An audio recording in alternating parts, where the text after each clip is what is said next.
l'Église de Jésus-Christ, du moins pour autant que je puisse le discerner au niveau public, est devenue préoccupée par les problèmes qui se posent et s'est laissée entraîner dans le tourbillon des problèmes du monde et s'efforce d'être l'ami du monde, qui, comme nous le lisons en Jean, est une chose très dangereuse à faire.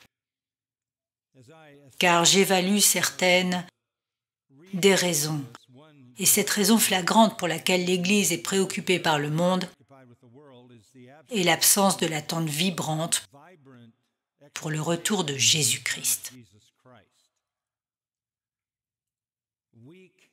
Une faible eschatologie conduit à l'Église mondaine.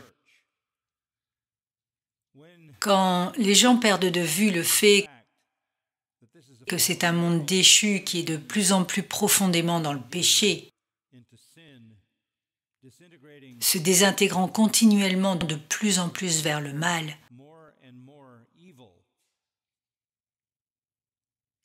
et quand l'Église pense que son rôle dans le monde est d'arrêter cela, elle vit dans une illusion.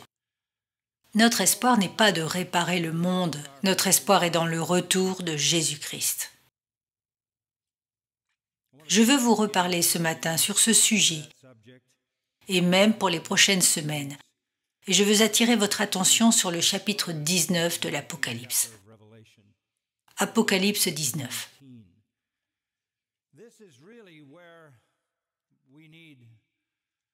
C'est vraiment là que nous devons placer nos yeux et nos esprits et nos cœurs et trouver notre espoir.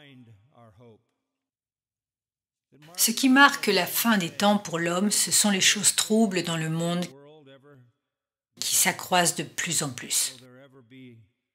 Y aura-t-il jamais une fin à la guerre, à l'hostilité et à l'iniquité et au crime et au chaos? La réponse est un oui retentissant.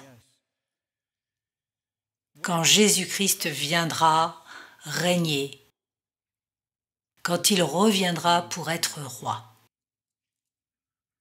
Nous avons attendu cet événement toute notre vie et dans toute l'histoire, l'Église a attendu cela avec impatience. Et plus cet espoir a brillé dans n'importe quelle génération de l'Église, plus grande est la joie et la capacité de l'Église à supporter les difficultés dans le monde. Jésus vient, c'est le point culminant de toute l'histoire humaine.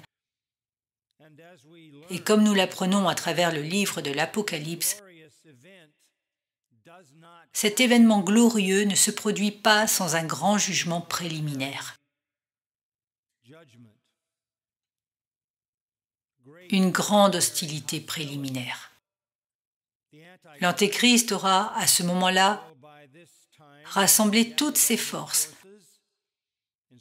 inspirées par Satan et les démons de l'enfer.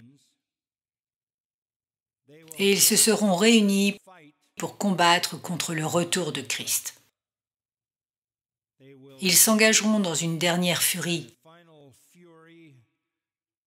la bataille d'Armageddon. Et les ténèbres tenteront d'empêcher le roi de la lumière d'établir son royaume. À la tête de cette force unifiée, l'armée mondiale, il y aura l'Antéchrist, qui marche en hostilité contre loin de Dieu. Dans le chapitre 16 du livre de l'Apocalypse, la scène est décrite au verset 17. Le septième versa sa coupe dans l'air, et il sortit du temple, du trône, une voix forte qui disait « C'en est fait ».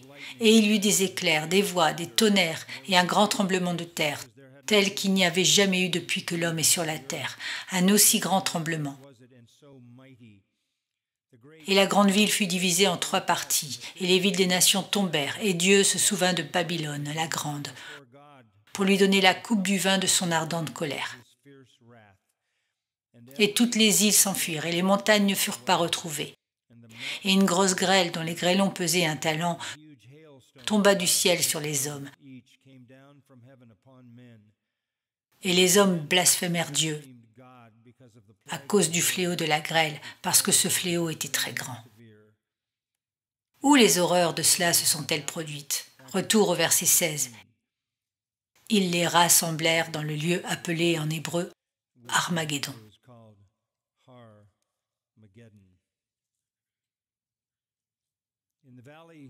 Dans la vallée d'Armageddon.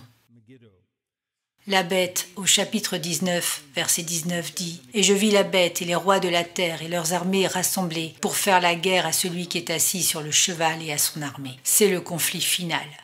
Alors que l'Antéchrist et ses forces démoniaques et terrestres combattent le retour de Christ.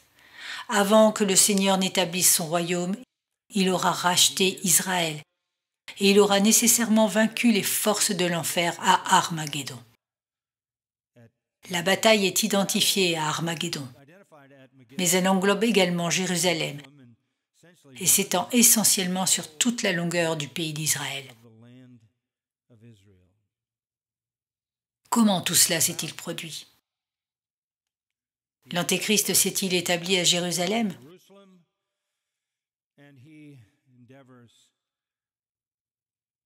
Et il s'efforce de devenir le dictateur du monde. Il accomplit cela en faisant un pacte avec Israël qu'il viole et rompt, en se permettant une alliance avec Satan et les démons qui lui donnent le contrôle sur le monde. L'état du monde est mauvais maintenant, mais il n'est pas aussi mauvais qu'il le sera. C'est au pire. Alors le conflit est réglé au moment où vous arrivez à cette heure. Tout, l'âge d'or de l'humain, l'histoire est révolue. Depuis longtemps, l'Antéchrist s'est pleinement établi. Il est décrit au chapitre 13. Et il se tint sur le sable de la mer. Puis je vis monter de la mer une bête, c'est l'Antichrist, qui avait 10 cornes et 7 têtes, et sur ses cornes 10 diadèmes, et sur ses têtes des noms de blasphème. Il vient à la fois comme blasphémateur et en tant que roi. C'est un roi blasphémateur qui n'a pas eu d'égal dans l'histoire humaine. Donc cet Antichrist est le dernier souverain mondial. Et il réussit à cause de son pouvoir démoniaque.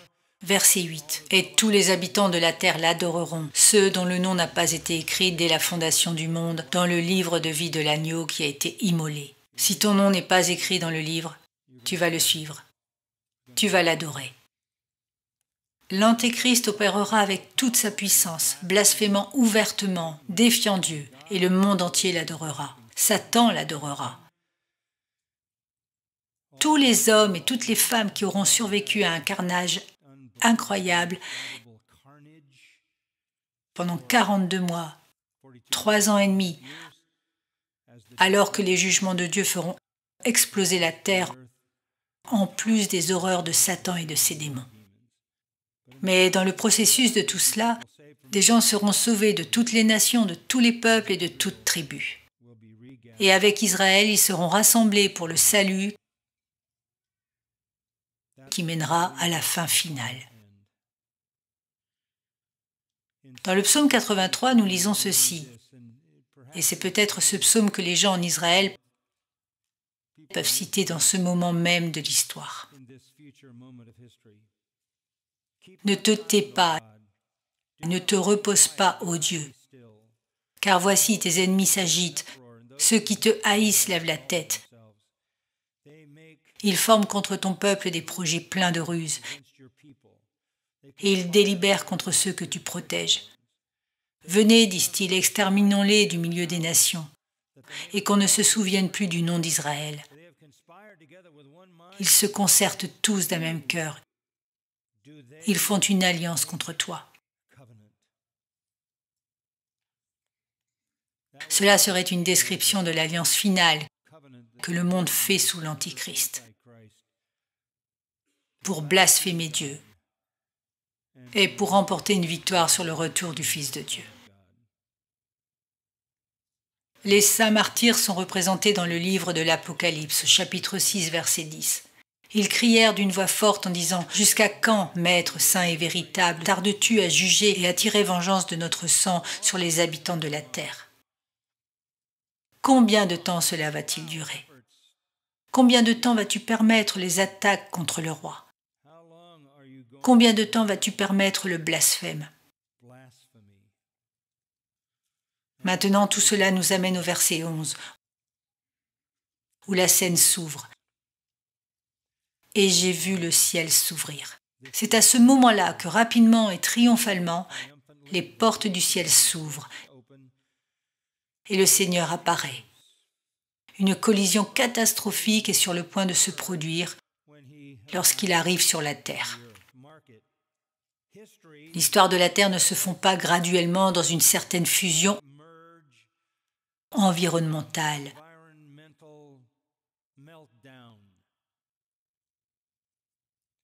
L'histoire ne se fond pas tranquillement et progressivement dans le royaume du Christ, comme les post-tribulationnistes, les reconstructionnistes, les théistes et les théologiens du royaume voudraient nous faire croire.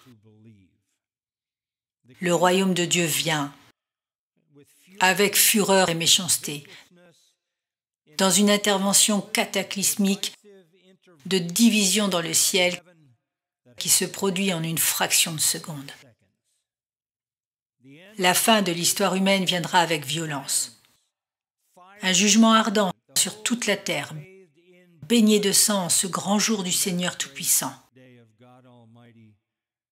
Les prophètes l'ont appelé le jour du Seigneur. Le dernier coup à ce monde est déjà en train d'expérimenter le massacre, par le meurtre, l'effusion de sang, la violence, la présence satanique. Le péché s'est répandu. Et les prophètes conviennent que la bataille principale sera en Palestine. Bien qu'elle puisse s'étendre sûrement bien au-delà, parce que le Seigneur tuera ses ennemis sur toute la terre. Mais la bataille finale, la bataille principale, se concentre en Palestine. La terre d'Israël et en particulier de Jérusalem Nord à Megiddo, c'est la fin du jour de l'homme, le retour glorieux de Christ. C'est d'ailleurs le même Jésus qui est monté en acte 1. Ce même Jésus, dit acte 1:11, que vous avez vu rentrer dans la gloire viendra de la même manière que vous l'avez vu aller.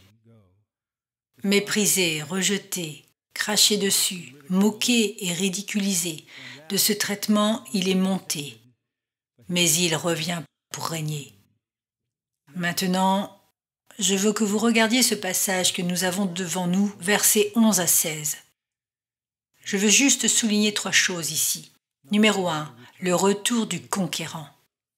Le retour du conquérant, verset 11. Puis je vis le ciel ouvert, et voici parut un cheval blanc. Celui qui le montait s'appelle Fidèle et Véritable, et il juge et combat avec justice. Donc les portes du ciel s'ouvrent. C'est la dernière fois pour la pleine et glorieuse révélation de Jésus-Christ sur cette terre. Le point très important du livre de l'Apocalypse a été atteint. Le jugement a atteint son acte final. Et le Seigneur jugera. Et alors il établira son règne souverain éternel et son royaume terrestre. Écoutez ce que notre Seigneur a dit à ce sujet dans Matthieu, chapitre 24, verset 27. Car comme l'éclair part de l'Orient et se montre jusqu'en Occident, ainsi sera l'avènement du Fils de l'homme. Quand le ciel s'ouvrira, c'est à quelle vitesse? Il viendra comme l'éclair. Verset 29. Aussitôt après ces jours de détresse, le soleil s'obscurcira, la lune ne donnera plus sa lumière, les étoiles tomberont du ciel, et les puissances des cieux seront ébranlées. Donc c'est l'image. Tout est devenu noir, avec la 7e coupe finale. L'obscurité couvre la terre. Et puis il y a un éclair, et dans cet éclair, le verset 30 dit que le signe du Fils de l'homme paraîtra dans le ciel. Toutes les tribus de la terre se lamenteront, et elles verront le Fils de l'homme venant sur les nuées du ciel avec puissance et une grande gloire. Et il enverra ses anges avec la trompette retentissante, et ils rassembleront ses élus des 4 vents, depuis une extrémité des cieux jusqu'à l'autre. Il vient le premier pour rassembler les siens. Au verset 42, notre Seigneur a dit « Veillez donc, puisque vous ne savez pas quel jour votre Seigneur viendra. Soyez prêts. Si vous n'êtes pas prêts, vous avez une description de cela. Le maître de l'esclave viendra un jour où il ne s'y attend pas, à une heure qu'il ne connaît pas. Le verset 50 et 51, il le mettra en pièces et lui donnera sa part avec les hypocrites. C'est là qu'il y aura des pleurs et des grincements de dents. Si vous êtes croyant, vous cherchez ce glorieux espoir. Si vous êtes un incroyant, vous êtes averti. Alors en tant que croyants, nous fixons nos yeux sur ce majestueux cavalier, majestueux. Et nous notons quelques détails à son sujet. Le ciel s'ouvre. Jésus est monté au ciel, assis à la droite du Père pour recevoir le royaume promis. Cependant, il doit revenir. Il a eu le repas des noces avec son épouse. Les saints sont avec lui. Il est maintenant marié. Il quitte la maison de son Père pour descendre et établir une domination légitime et son royaume. Juste une note brève. Il y a un événement promis aux croyants, appelé l'enlèvement de l'Église, que nous lisons d'abord dans 1 Corinthiens, dans Thessaloniciens et dans Jean 14. C'est différent de cet événement. C'est pourquoi nous croyons que l'Église sera déjà enlevée à ce moment-là. Pourquoi ? Parce qu'à l'enlèvement, Christ rencontre les siens dans les airs. Ici, il les amène avec lui sur la terre. À l'enlèvement, il n'y a pas de jugement. Ici, tout est jugement. L'enlèvement est un temps de bénédiction. Ici, c'est un temps de malédiction. L'enlèvement prend les siens au ciel. Cet événement apporte les siens sur la terre. L'enlèvement n'a pas de signe préliminaire. Cet événement est précédé de signes soigneusement révélés, du chapitre 6 à 19. Donc nous croyons que l'Église aura été retirée. Et c'est ce qui restera pour le monde. Beaucoup seront sauvés pendant cette période également. Ils entreront dans son royaume venant d'Israël et des nations. Le roi à venir est identifié comme fidèle et véritable, parce qu'il tient sa parole et il dit toujours la vérité. Son nom d'ailleurs est en contraste frappant avec Satan, le menteur, le trompeur, et aux démons et à ceux qui les suivent. Jésus dit la vérité, il est Dieu, il ne peut pas mentir. Il est fidèle et vrai. Le dragon est un trompeur, la bête est un faux Christ. La seconde bête est un faux prophète. La terre est remplie de faux adorateurs. Mais Jésus est fidèle et vrai. Et il vient dans la justice, à des réactions justes contre le péché. C'est-à-dire qu'il réagit correctement face au péché, et le péché s'est emparé du monde d'une manière qui est au-delà de tout dans l'histoire humaine avant cela. Et ainsi sa justice conduit à ce jugement final. Et Jean écrit qu'il juge. Autrefois un sauveur, maintenant un juge. Lorsqu'il était ici, les méchants le jugeaient. Alors il les jugera. Le peuple était le juge et le bourreau. Mais quand il reviendra, il sera le juge et le bourreau. Les apôtres ont mis en garde à ce sujet dans leur prédication. Une illustration de cela se trouve dans le 17e chapitre du livre des Actes, le verset 31. Dieu a fixé un jour où il jugera le monde selon la justice, par l'homme qu'il a désigné, ce dont il a donné à tous une preuve certaine en le ressuscitant des morts. Qui est le juge ? Celui que Dieu a ressuscité d'entre les morts. Et retour au verset 2 de ce chapitre, ces jugements sont véritables et justes. Véritables et justes. trop tard pour ceux qui l'ont rejeté et prononcé le blasphème final. Deuxièmement, il dit « il vient pour faire la guerre ». Polémos, présent actif, pour aller à la guerre. Il était venu pour nourrir les affamés, aider les nécessiteux, guérir les malades, délivrer les opprimés des démons, donner la paix aux cœurs troublés, mais pas cette fois. À la mer Rouge, vous vous souvenez quand Jéhovah a détruit le Pharaon et ses hôtes? Israël a chanté dans le chant de Moïse, Exode 15:3, et ce qu'ils ont dit, c'est que l'Éternel est un homme de guerre. Le Seigneur est un guerrier. J'aime quand Alexander White a écrit que le Seigneur est un homme de guerre et de justice. Il juge et fait la guerre. Le jugement a duré tout au long de la rupture des sceaux, le son des trompettes et les fusions des taureaux. Maintenant, il fait la guerre. Celui qui pendant de longs siècles a enduré patiemment les railleries, les insultes, les mauvaises manières des hommes qui depuis des siècles ont contemplé le calvaire et tout ce qu'il a affiché de haine et de mépris humain et qui à travers le millénium a fait la paix par le sang de cette croix, fait maintenant la guerre sur ce sang. Le péché humain a atteint le niveau des eaux élevées et doit être abattu par la force des armes. Mais il n'y aura pas beaucoup de combats quand la bataille aura lieu. Tout sera fini en un éclair. Le ciel ne peut pas être en paix avec le péché. L'iniquité ne peut pas être tolérée. Vous pensez que parce que Dieu n'a pas encore agi maintenant, il est tolérant? Non, il est juste patient. Ne voulant pas que l'un des siens périsse, mais que tous ceux qu'il a choisis doivent venir à la repentance, comme Pierre l'a dit. Il attend de rassembler ses rachetés.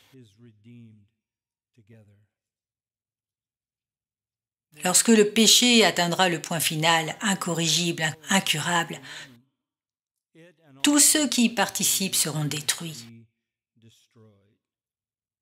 La miséricorde abusée amène le bourreau. Voici venir l'épée de la majesté insultée, la colère de la grâce rejetée. Et ce conquérant ne vient pas comme les autres conquérants, par convoitise, orgueil, ambition, puissance, mais en droiture et en strict accord avec des intérêts saints pour faire ce qui est juste. Ses yeux sont une flamme de feu, comme il l'était au chapitre 1. Dans le chapitre 2, nous avons vu ses yeux comme une flamme de feu, alors qu'il regarde son Église et discerne la réalité de l'état de son Église. Il parle de son omniscience. Et quand il vient, il verra les choses telles qu'elles sont vraiment. Ses yeux maintenant clignotent avec le feu, pénétrant, des yeux brûlants pour juger correctement. Il doit tout voir. Rien ne peut lui échapper. Il vient aussi avec beaucoup de couronnes, beaucoup de diadèmes, rang royal et autorité royale. C'est le symbole de sa souveraineté. Il est guerrier, il est juge, il est bourreau et il est le roi souverain. Donc on voit le retour du conquérant, on voit les régiments qui sont avec lui. Et enfin, la règle du conquérant, versets 15 et 16. De sa bouche sortait une épée tranchante pour frapper les nations. Il les pétera avec une verge de fer, et il foulera la cuve du vin de l'ardente colère du Dieu Tout-Puissant. C'est graphique. De sa bouche sort une épée tranchante. Nous avons vu cela dans les chapitres 1 et 2. Comme l'épée qui défend son Église, maintenant c'est l'épée du jugement. Il vient avec l'épée pour abattre les nations. Tous les ennemis sont vaincus. Un massacre mondial massif. La miséricorde abusée, la grâce rejetée, un meurtrier préféré au prince de la vie. et Satan préféré au Fils de Dieu à travers l'histoire humaine. Dieu a été ouvertement blasphémé, même sous jugement, après jugement, après jugement, après jugement, et la prédication de l'Évangile pendant le temps de la tribulation. Le monde finit par blasphémer son nom. Et ainsi, il vient. Je suis convaincu que le Christ revient sur la base du fait que l'Ancien Testament a prophétisé la première fois et qu'il naîtrait d'une vierge et qu'il naîtrait à Bethléem et qu'il serait de la semence d'Abraham et qu'il serait de la semence de David. Tous ces détails se sont produits dans la naissance virginale de Christ. C'est historique. Donc les prophètes ont prédit sa première venue et elle s'est passée exactement de la façon dont les prophètes avaient dit que cela arriverait. Les prophètes sont allés jusqu'à dire qu'il serait rejeté, Ésaïe 53, qu'il mourrait d'une mort substitutive sur la croix, d'où il ressusciterait des morts, qu'il monterait dans la gloire. Toutes ces choses se sont produites historiquement. Donc, quand vous regardez ce que les prophètes disent à propos de sa venue, à nouveau pour établir son royaume sur terre, vous pouvez avoir la même confiance en ce qui concerne la prophétie biblique que vous aviez à propos de sa première venue. Donc, la preuve de sa seconde venue est l'accomplissement de la prophétie à sa première venue, et c'est très crucial. Donc, cela se résume à l'intégrité de la Bible. Puisque la Bible est vraie, tout ce qu'elle dit est vrai. Et tout ce qu'elle dit, cela est arrivé historiquement, et c'est avéré être vrai. Nous n'avons donc aucun doute sur son retour.